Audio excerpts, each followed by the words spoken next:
Good morning guys, Teacher A here and welcome to Gurong Pinoy sa Amerika. So for today, ipagpapatuloy lang natin ang learning task sa ating integral and zero exponents. This time, sasagutan natin yung learning task number 2 wherein, ang sabi ay find the single value of the following without exponent. So ibig sabihin, i-evaluate natin yung given na kailangan ang magiging final answer ay wala ng exponent at all. So, simulan na natin. Let's have examples 1 and 2. Okay, number 1. We have 3 raised to the negative squared times 2 raised to the negative first power. So, katulad ng pinag-aralan natin sa learning task number 1, para yung mga negative exponents ay maging positive, kukunin natin yung reciprocal ng term. So, yung 3 ay understood na over 1. So, ang reciprocal ng 3 over 1, baliktarin natin, that's 1/3. So, we have here 1/3. And then, yung negative 2 na to, magiging positive 2 na siya. Yan.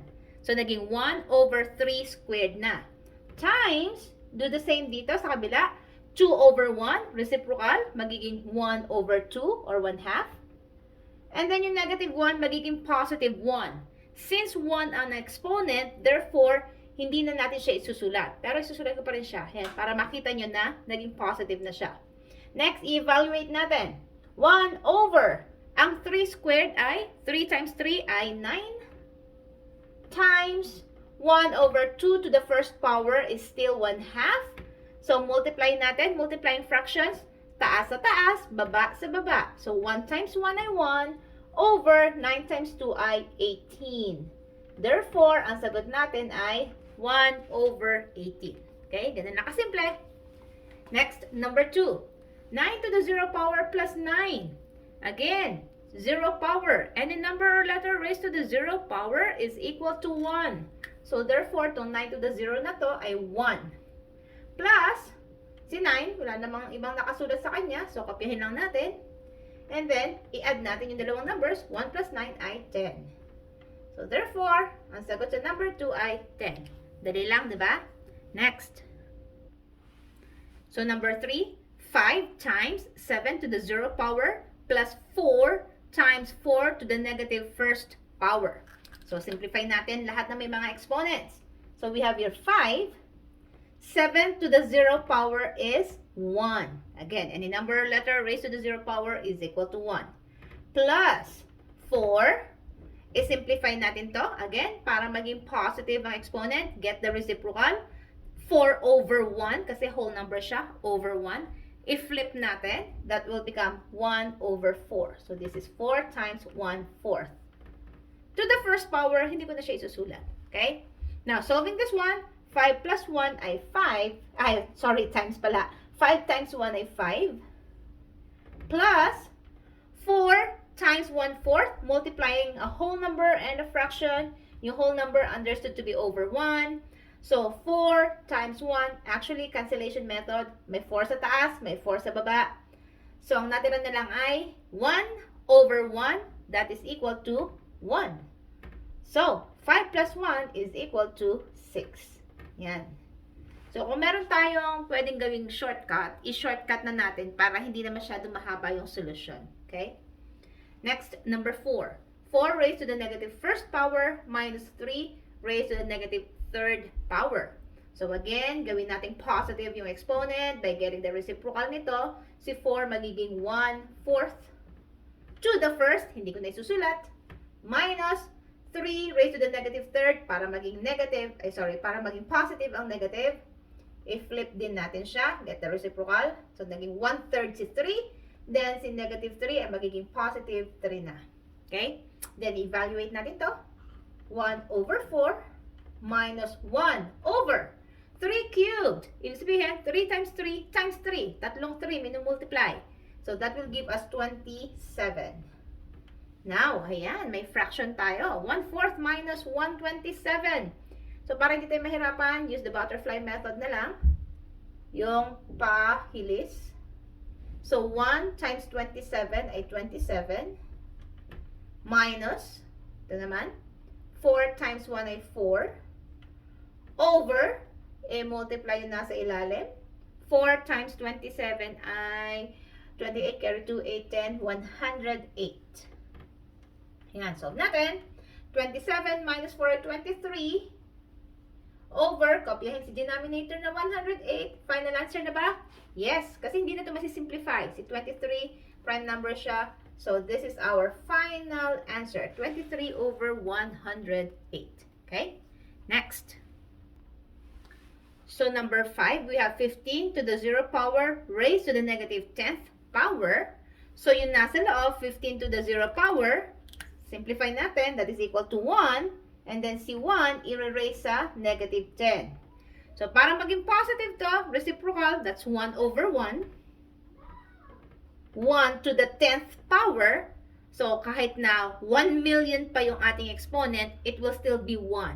So, 1 divided by 1, the final answer is 1. Okay? Dire, diba? Next, number 6.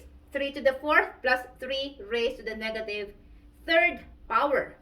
So, simplify muna natin yung 3 to the 4th. I-evaluate natin. So, 3 times 3 is 9 times 3, 27. Times another 3 is 81. So, 81 to. Plus, para maging positive yung ating exponent, get the reciprocal of 3 again. That's 1/3. Tapos, naka-raise pa rin siya sa positive 3 na. So, 81 plus 1 over 3 times 3 times 3, that's 27. Whole number tsaka fraction, pagsamahin lang natin sila. So, that's 81 and 1 over 27. But usually, sa algebra, hindi tayo gumagamit ng mixed number. Pwede pa improper. So, i-change natin to into improper fraction by multiplying the denominator doon sa whole number and then i-add yung numerator. So, 81 times 27 plus 1. Give me a sec. So, that's 287 plus 1 is, 200. 2,187 plus 1 ay 2,188 over 27. So, therefore, ito yung sagot natin. Ngayon ko lang napansin, yung given sa module is 3 raised to negative squared. So, kung yun ang given, so, lagay natin dito, if ang given natin ay 3 to the 4th plus 3 raised to negative squared, same procedure pa din. 3 to the 4th is 3 times 3 is 9 times 3, 27 times 3 is 81. Plus 3 raised to the negative 2, that's 1 over 3 squared. I-evaluate natin to, that's 81 plus 1 over 9. So, pag pinagsama si 81 and 1 over 9, lalagay ko lang ito dito sa kabila, so 188 over 27. 21, 88 over 27. Yan. Yan ang sagot dito. So, pag pinagsama to, that's 81 and 1 over 9. I-simplify natin by making this an improper fraction. Multiply yung whole number sa denominator. I-add ang numerator. So, 81 plus 9 is 279 plus, 729 plus 1 ay 730 over 9. So, therefore, ito yung sagot. Okay? Next, let's have number 7. So, number 7, we have 4 plus 4 raised to the negative squared, raised to the 0 power, times 5 to the 0 power plus 5 raised to the negative squared. Okay. So, unahin natin tong, of course, yung nasa unang parenthesis, buong expression naka-raise sa 0 power. That means this is equal to 1. Okay. So, 1 na to. Times, eto, 5 to the 0 power ay 5. To the 0 power ay 1. Plus 5 raised to negative 2. So, si 1 times ito, 1 plus 5, 1 plus 5 pa din. So, pwede naman natin i-cancel out na to. So, ito na lang natira. So, 1 plus 5 ay 6 raised to negative 2 to make this positive. Gagawin natin, kukunin natin yung reciprocal ni 6, which is 1 over 6. And then si negative 2 na exponent, magiging positive 2 na siya. And then evaluate natin, 1 over 6 squared ay 6 times 6, which is equal to 36. Therefore, ang sagot natin sa number 7 ay 1 over 36. Kung hindi natin kinancel out si 1, pag minultiply kay 1 ito, 1 over 36 pa din. Okay? Next, number 8. 3 to the 0 power plus 4 cubed. So, 3 to the 0 is equal to 1 times 4 cubed. Ibig sabihin, 4 times 4 times 4. Tatlong 4. So, 4 times 4 ay 16, times 4 ay 64. So, 1 times 4, 64, which is equal to 1 times 64 ay 64 pa din. Okay? Dali lang, no?